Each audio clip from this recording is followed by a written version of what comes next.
Hi Capricorn! Kamusta? Welcome back to Pinay Angel Tarot. This is your April kapalaran. Uy, tumalan yung dalawang cards. Grabe, okay. So, love reading. Although, baka may mensahe din sa career nyo. Tingnan natin, depende kung anong cards ang lalabas. Kamusta kayo guys? Comment present para alam kong nanonood kayo. Out of town po ako ngayon for the Holy Week. Kaya, kung napapansin mo, iba yung location natin. Tingnan natin yung mga unang mensahe. Okay. So, we have 777 alignment. Your progress is recognized and alignment is here. It's within your reach. The whisper is reminding you to stay the course and feel source working through you. Your gifts are being recognized. Oh. So, magpatuloy ka lang kasi malapit mo nang makuha yung mga pinaka-goals mo. Keep going. Tinutulungan ka ni God, tinutulungan ka ng angels. May kakayahan ka, may talents, at may gifts ka. And I just saw 107 and now 111 angel numbers. So, affirmation, I blossom and bloom as I use my gifts. All things simply align as I feel the feeling of the divine. God is with you. Capricorn, nagbo-bloom ka ngayon. Kaya i-claim mo tong napakagandang energies na to. Comment, I blossom and bloom as I use my gifts. Parang, sinasabi dito talagang nag-workout lang yung mga bagay-bagay. 14 possibilities. Building strong foundations creates stability and welcomes in possibilities. All possibilities exist and are amplified when gratitude is felt for the foundations that are in place. Ang daming pwedeng mangyari sa career mo, sa love life mo. I-claim mo na to, Capricorn. Comment, claim possibilities. Comment 1414 at i-comment mo din yung 777. So yung affirmation mo, I am grateful for all that is and all that will be. I trust in the possibilities of what I desire or something greater. Grabe!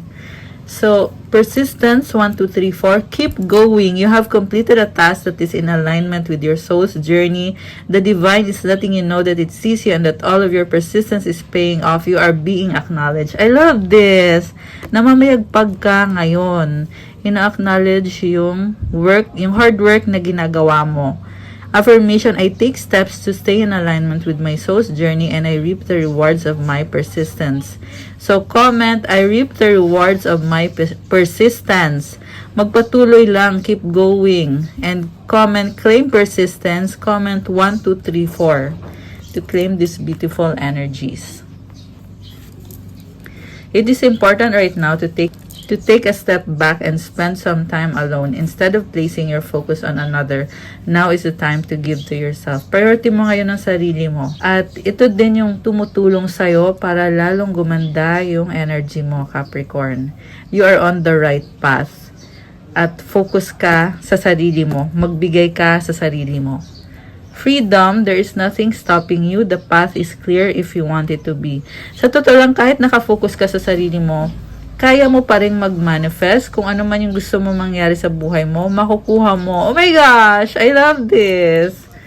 I love it for you. So, tingnan natin. Gusto ko tingnan from the tarot. Ano bang intensyon ng taong kadil mo? So, anong intensyon ng person ni Capricorn? So, comment present kayo guys, mga Capricorn. Anong intensyon ng person mo? Okay. Oh my gosh. The world. Grabe. Gandang-ganda siya sa'yo. This is someone stalking you. And you may be popular. Maraming nakakakita, humahanga sa'yo, nakakakilala sa'yo. This is also about endings and new beginnings, about lessons learned. And pwede din itong person na gusto mag-travel para makita ka. Kasi pangarap ka niya. Nakita ka niya as someone na very hardworking. Hierophant. Oh my gosh. Strength.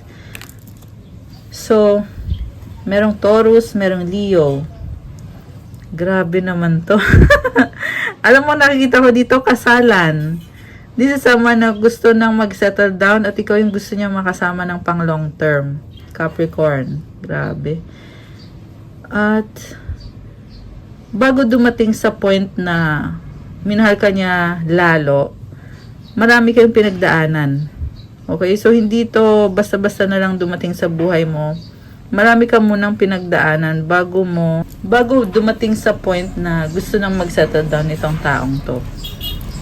Sa ngayon, siguro hindi mo alam yung intention niya kasi hindi niya sinasabi. Pero, may mga plano na i-pursue itong connection niyo at mag-settle down.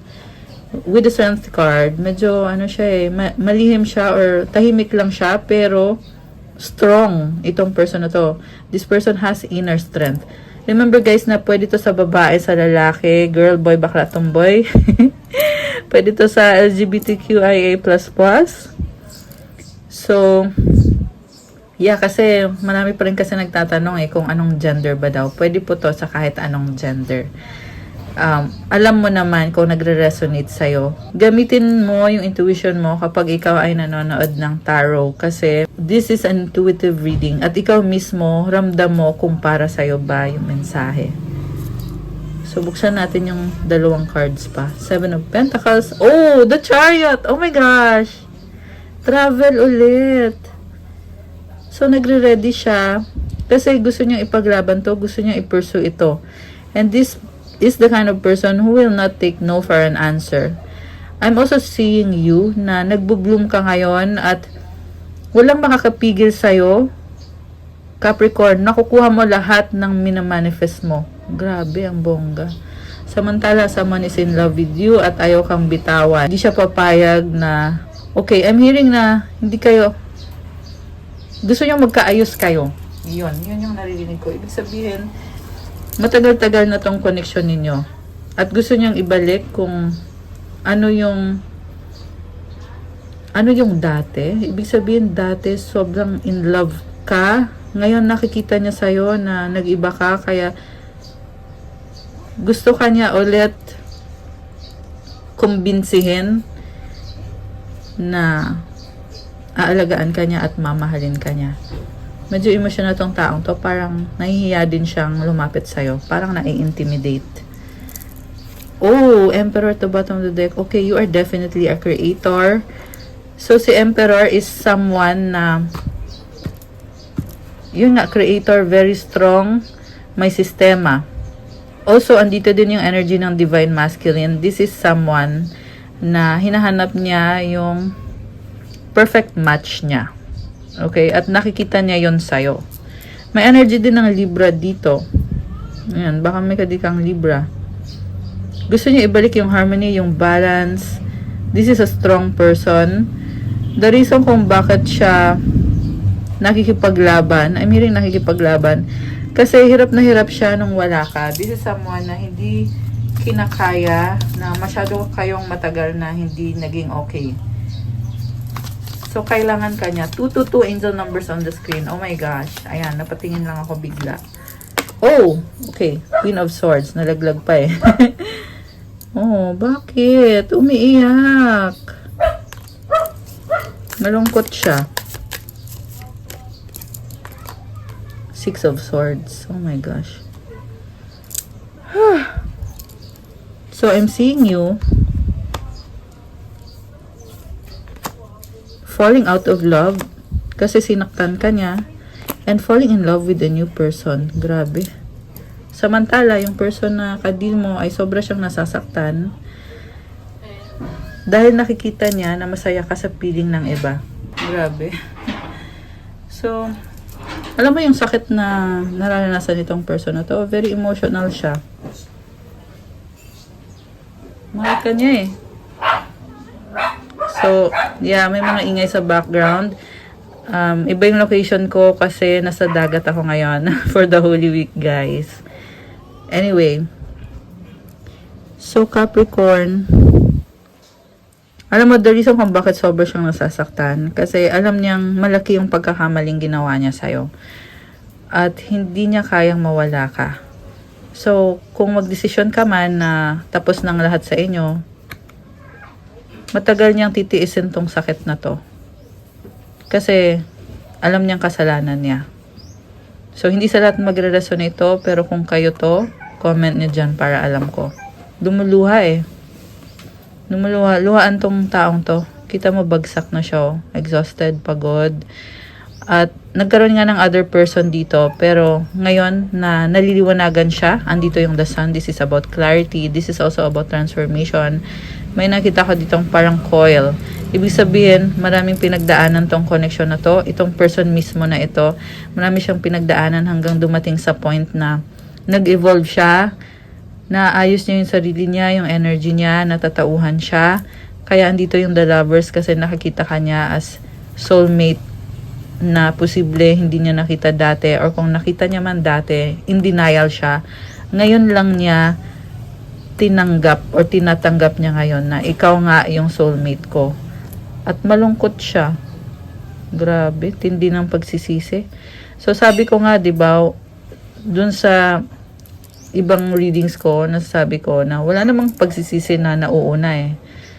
Laging nasa huli yung pagsisisi. Kaya ngayon ito nakaranas ng pagsisisi tong person na to kasi tapos ng lahat. Nangyari na mga nangyari. And this is Emperor or Divine Masculine Energy. Nagkakaroon siya ng lakas ng loob or ng confidence ngayon. Kaya din siya naliliwanagan at natatauhan. Pero yun nga kasi huli na yung lahat eh. 7 of Swords sa bottom of the deck.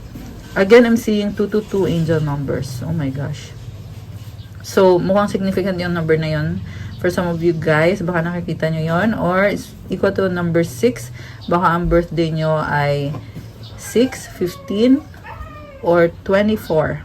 Or yun yung life path number nyo, any of those numbers. Although, kahit ano naman pwede. So, itong person na to, minamanipulate niya. The reason kung bakit niya nagawa yung mga ginawa niya sa'yo is dahil dati na siyang naloko at nasaktan at inisip niya na bago mo siya saktan, hindi siya nagtiwala eh. Kasi inisip nga niya na sasaktan mo siya. So, kaya inunahan ka niya. Pero it turns out na nagkamali siya sa'yo. At dahil sa pagkakamali niya, siya ngayon yung naiwang luhaan. Grabe, ang lungkot naman ito. Temperance. Okay, hinihil niya yung sarili niya ngayon. Alam mo, nakita ko yung potential nitong taong to. So, kung ano man ang susunod na mangyayari dito sa connection na to, I am hoping na magiging okay din siya. Kasi nakita ko dito yung pain niya, yung sakit na pinagdadaanan niya. Grabe. Mahal na mahal ka, pero yung nga, nagtataka ako eh, kung mahal na mahal ka niya, ba't niya nagawa yung mga ginawa niya? So, again guys, general reading, hindi sa lahat magre-resonate. Pero, comment nyo kung kayo to. Tsaka, kung gusto mo ng reading naman na ikaw mismo yung i-reading, you can avail private reading services. Kaso lang may bayad na kasi kapag private reading. So, nasa description box po yung mga details ko for the private reading. Ano pa ba mga love energies dito sa connection na to? Tingnan natin. Ay, tumalon. Okay, friendship in reverse. Okay, nag-reverse. So, this connection is based on friendship. It may never develop into romance. Alam mo, nakikita ko dito, nagpapa-advise siya sa kaibigan niya para makuha ulit yung loob mo, makuha yung matamis mong oo. Sa bottom of the deck, settling. Avoid settling for less than you deserve in love. So, mataas yung standards niya eh. Ikaw yung gusto niya. So, doon nga siya nagkamali sa'yo, Capricorn. Kasi, pinaglaruan. Okay, tumalon tong card na to. Romance in reverse. Oh my gosh. Ito na nga. Pinaglaruan ka. Nag-reverse, oh. Pinaglaruan ka niya. Nagkamali siya. Mataas pa lang standards nito eh. Dapat sineryoso ka niya. Diba? Kung sa'yo na siya magiging masaya at alam na yon, dapat hindi ka niya niloko. Kaso lang, nito lang siya natatauhan eh. Actually, alam naman yung ginagawa niya. Yung ginawa niya yun. Kaya nga siya nakakaramdam ng guilty siya. Nagigilty siya. Adventure, seek adventure together. It adds excitement to your journey. Alam mo, you are very interesting, very unique ka para sa taong to. Toxicity, okay. Nasa isang sitwasyon siya na sobrang toxic. Okay? May influence sa paligid niya na hindi maganda yung energy. So, So, gusto kang i-surprise. Romantic surprises are on the horizon. Be open to them. Twin flame! Trust the magnetic pull of your twin flame. It will guide you towards them. Oh, ang ganda naman ito. So, hindi ko sinasabi na magkakatuluyan kayo kasi ikaw naman yung magdidesisyon, Capricorn. Ikaw yung magdidesisyon nito. Okay, may gustong lumabas na card. Sacrifice. Love may come with sacrifices. Evaluate what you're willing to give up. So, gusto kang sorpresahin. Grabe. Ang intense ng reading. Ano pa bang mga paparating sa inyo ng person na to? Fire sign, Aries, Leo, Sagittarius. Patience is a few more months. Good things come to those who wait. Communicate sa bottom of the deck. Compromise, forgive, work it out. May nakikita akong magkikita kayo. Although hindi pa agad-agad, it will take some time. Pero magkakaroon ng pag-uusap dito. At sa pag-uusap na yan, magko-compromise kayo, magkakasundo kayo, magta-try kayo ulit. Intimacy, sexual chemistry, reminiscing. There is so much attraction and potential sa connection na to. 707 angel numbers on the screen now. Ayan guys. So, good luck Capricorn. That's all for our love reading para sa inyo for April. Please like the video, comment kung nag-resonate ba, subscribe and hit the notification bell. Thank you so much for watching and I love you guys. Kung kailangan nyo ng gabay, message kayo sa Viber or sa WhatsApp for private reading. Kasi sa private reading, ikaw mismo yung i-reading ko. So, tingnan nyo na lang sa description box. Nakalagay na dyan yung mga detalye kung saan nyo ko i-message sa Viber at sa WhatsApp. Either doon sa dalawang yon. And also, bisitahin nyo po yung Instagram ko. Nakapost doon yung iba-ibang crystal bracelets na merong specific intentions, special prayers and mantras, wish granting mantras, and rituals na ginagawa ko yan sa every crystal na in-order nyo. And iba-iba yung benefits. Ako pa mismo yung namimili nito mga crystals na to galing pa sa iba-ibang bansa. So, pa-follow din ang Instagram ko kasi kailangan ko yung support nyo. Thank you, Capricorn! I love you guys! Have a good day or night. Kung kailan nyo mamapanood to. God bless you all. Stay safe and see you again soon. Bye!